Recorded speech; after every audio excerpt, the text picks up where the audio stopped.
हरि ओम नमो भगवते वासुदेव। वैशाख मास कृष्ण पक्ष बरूथनी एकादशी कथा इस प्रकार से। युधिष्ठिर ने पूछा, वासुदेव आपको नमस्कार है। वैशाख मास कृष्ण पक्ष में किस नाम की एकादशी होती है, उसकी महिमा बताइए। भगवान श्री कृष्ण बोले, हे राजन, वैशाख कृष्ण पक्ष की एकादशी बरूथनी के नाम से प्रसिद्ध है। ये इस लोक और परलोक में भी सौभाग्य प्रदान करने वाली है। बरूथनी के व्रत से सदा सोखे का सुख का लाभ और पाप की हानि होती है। ये समस्त लोकों में भोग और मोक्ष प्रदान करने वाली है। बरूथिनी के ही व्रत से मानधाता और धुंधुमार आदि अन्य अनेक राजा स्वर्ग लोक को प्राप्त हुए।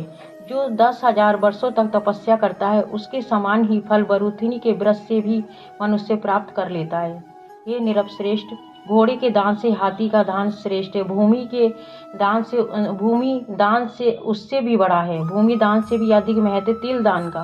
तिल दान से बढ़कर स्वर्ण दान है और स्वर्ण दान से बढ़कर अन्न दान है, क्योंकि देवता, पितर तथा मनुष्य को अन्न से तृप्ति होती है। विद्वान पुरुष ने कन्यादान को भी अन्न दान के समान ही बताया। कन्यादान के तुल्य ही धेनु का दान है। ये साक्षात भगवान का कथन है। ऊपर बताए हुए सब दानों से बड़ा विद्या दान है। मनुष्य बरूथनी एकादशी का व्रत करके विद्या दान का भी फल प्राप्त कर लेता है। जो लोग पाप से मोहित होकर कन्या के धन से जीविका चलाते हैं, वे पुण्य का क्षय होने पर यातना में, नरक में जाते हैं। अतः सर्वदा प्रयत्न करके कन्या के धन से बचना चाहिए। उसे अपने काम में नहीं लाना चाहिए। जो अपनी शक्ति के अनुसार आभूषणों से विभूषित करके पवित्र भाव से कन्या का दान करता है, उसके पुण्य की संख्या बताने में चित्रगुप्त भी असमर्थ हैं।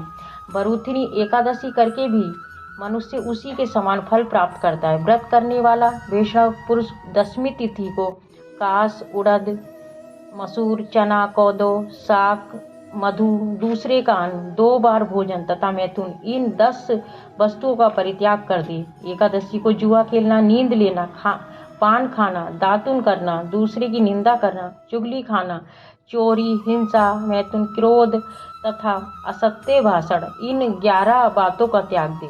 द्वादशी को काश, उड़द, शराब, मधु, तेल, पतितों से वार्तालाप, व्यायाम, परदेश गमन, 2 बार भोजन, मैथुन, बेल की पीठ पर सवारी और मसूर, इन 12 वस्तुओं का त्याग करे। हे राजन, इस विधि से बरूथनी एकादशी की जाती है। रात को जागरण करके जो भगवान मधुसूदन का पूजन करते हैं, वे सब पापों से मुक्त हो परम गति को प्राप्त होते हैं। अतः पाप भीरु मनुष्य को पूर्ण प्रयत्न करके इस एकादशी का व्रत करना चाहिए। यमराज से डरने वाला मनुष्य अवश्य ही बरूथनी का व्रत करे। हे राजन, इसके पढ़ने और सुनने से सहस्त्र गोदान का फल मिलता है। मनुष्य सब पापों से मुक्त होकर विष्णु लोक में प्रतिष्ठित होता है। हरि ओम नमो भगवते वासुदेव।